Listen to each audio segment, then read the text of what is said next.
Sveiki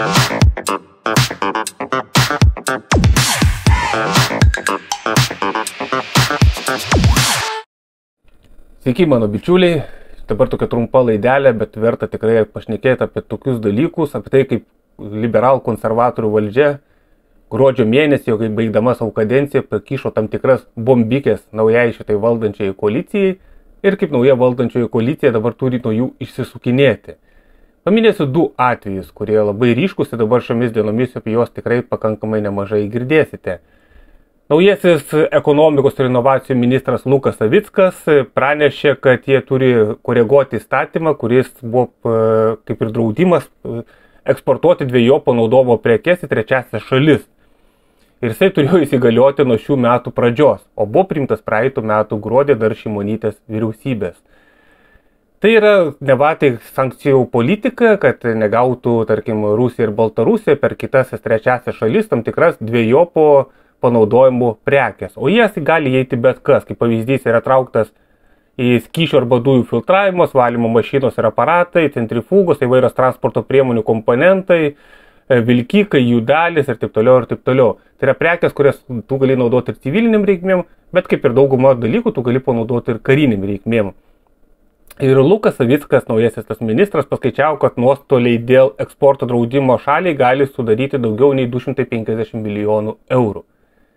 Ir dabar jam reikia kažkaip įsilankstyti, nes be abejo pas jį ateina verslas, kuris eksportuoja arba reeksportuoja. Reeksportas, kai tu paimi iš vienos šalies, palaikai Lietuvoje ir perduodi į kitą šalį, tai yra netiesioginis eksportas.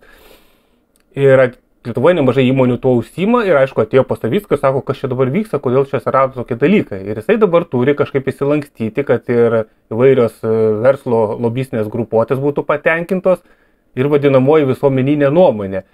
Nes konservai įkišdami tokį pakištuką, jie žino, kad jie turės problemų naujoje vyriausybė, nes jie nei gali atšaukti, nei labai koreguoti, nes jeigu pradės atšaukinėti tokį statymą, jie pada sakys, žiūrėkit, prorusiška nauja vyriausybė, matot, nori, kad rusai gautų visokių technikos, kad galėtų tęsti savo karą.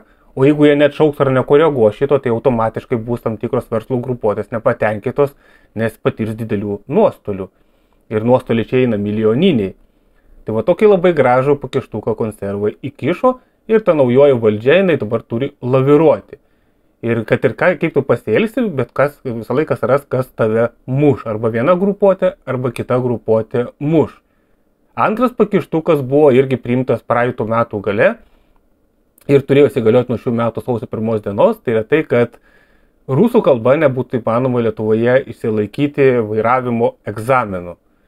Naujasis ministras Kondratovičius, jisai pakeitė, kad būtų galima nuo kitų metų sausio 1 dienos ir vėl kyla automatiškai triukšmas. Žiūrėkit, čia kokie prorusiški daro čia rusams visokias sąlygas. Darau prielaidą, dėl ko būtent šitas dalykas yra reikalingas ir aktualus, nes per praeitus metus apie 13 tūkstančių žmonių įsigijo rusų kalba vairavimo teisės Lietuvoje.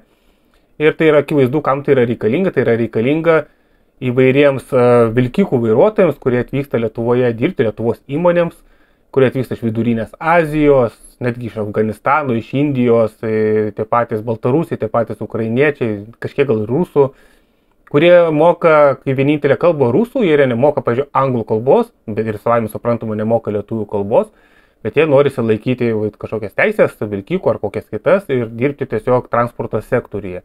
Todėl natūralu, kad tai yra milžiniškas poreikis. Ir jeigu jiems neleisi rusų kalbai įsigytų teisų, tai automatiškai jiems bus problematiška tas teisės gauti ir problematiška bus Lietuvoje veikiančios transporto įmonėms juos įdarbinti.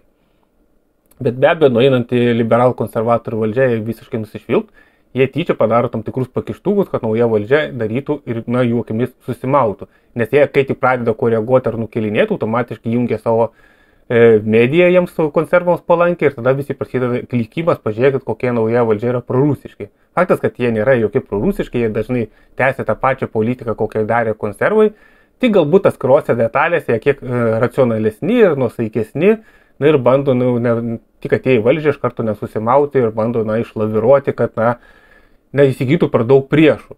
Ir be abejo, kad Lietuvoje irgi tas transporto sektorius yra pakankamai dar stiprus, nepaisant visų sankcijų ir karų. Ir be abejo, jie irgi daro tam tikrą spaudimą vyriausybei, kad tiesiog arba nukeltų, arba gal iš viso atšauktų tokius ribojimus, kad rusų kalba būtų galima įsilaikyti teisės Lietuvoje. Ir faktas, kad yra aktualu, nes tūkstančiai žmonių tą rusų kalbą įsilaiko tas teisės. Džiugu, kad biškiai bent jie kol kas bando spurdėti ir nepasiduoda konservatorių provokacijoms. Ir čia yra labai svarbus momentas. Mes negalim kiekvieną valdžią, kiekvieną politiką automatiškai nurašyti, kad jie visi tokie patys.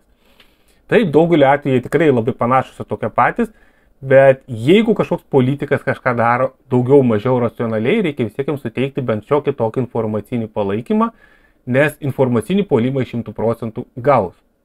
Todėl aš tokį savisko bandymus kažką išlaviruoti ir kad Lietuva patirtų kiek manoma mažiau nuostolių, aš vertinu teigiamai. Lygiai taip pat teigiamai vertinu ir Kondratovičiaus sprendimą bent jau metam nukelti draudimą rusiškai įsilaikyti vairuotojų teisės Lietuvoje. Tai yra pakankamai logiškas ir adekvatus sprendimas ir be abejo jie už tokius sprendimus gaus didelį puolimą. Galima dar paminėti trečią ministrą Šarūną Birutį, kuris yra kultūros ministras ir kuris nuosaikiau pasisako ten rusiškos kultūros vertinimo atžvilgių ir apskritai nelinkęs pulti, tarkim, tokias poetės kaip Salomėja Nėris, tai sako, yra mūsų tiek kultūrinis paveldas. Ir jis jau be abejo yra jau pakrikštytas visų tų devatai konservatorių ekstremistų, kad jis yra neva jau vatinis ministras, jau pažiūrėkit, koks jis niekšas, kaip jis taip gali šnekėti, čia be abejo reikia rusišką kultūrą viską rauti, be abejo reikia visą mūsų praeitį panaikinti, nes turi būti tai liberalų konservatorių, patvirtinti kažkokie poetai, rašytojai ir vien jų tik tai parašyti istorijos vadovėliai. Bet pasirodo, Šarūnas Birutis, jis bent jau bando kažkiek tai laviruoti, bando rasti kažkokį adekvatų sprendimą, kad įsaugoti mūsų kažkokį kultūrinį paveldą ir kad šalis visiškai nenusirištų į tokį rudąjį fašistinį gaivalą. Tokias iniciatyvas tų politikų reikia palaikyti ir jeigu jie kažkoks darys žalą, tai be abejo tą žalą irgi viešinti ir smerkti. Bet jeigu kažką daugmaž adekvačiai daro, mes turime tikrai į tai tokius dalykus sureaguoti ir padaryti bent vienokį ar kitokį tą informacinį palaikymą. Faktas, naujoji ta vyriausybė turi irgi savų bepročių, yra ta pati Šakalienė, yra tas pats Budrys, kuris yra labai įdomi asmenybė ir kuris buvo VSD toksai prievaizdas, nes jisai atėjęs iš valstybės saugumo departamento, jisai buvo ir Grybauskaitės komanda, jis buvo įdėtas ir į Nausėdos komandą, ir kai tik jis buvo įdėtas Nausėdos komandą, atkreipkite dėmesį, kad Nausėda kardinaliai pasikeitė, koks jis buvo pirmos kadencijos pradžioje ir koks jis yra dabar, tai kardinaliai perprogramuotas. Tai aš darau stiprią pakankamai prielaidą, kad tai yra būtent to Budrio, kuris dabar tapo užsienio reikalų ministru, tai yra stipri jo įtaka ir jo yra įdirbis. Tai mes naujoje vyriausybėje turime visokių, turim šiek tiek racionalesnių ir visiškų bepročių. Tai mūsų vėlgi reikia, kaip sakom, valgai ir atsirenki kiekvieną ten geresnį grūdą ar geresnę kokią raziną išsirankioti ir reikia vis tiek kažkiek papuoselėti ir iš geresnius darbus pagirti, o niekšelius be abejo reikia demaskuoti ir juos išjuokti.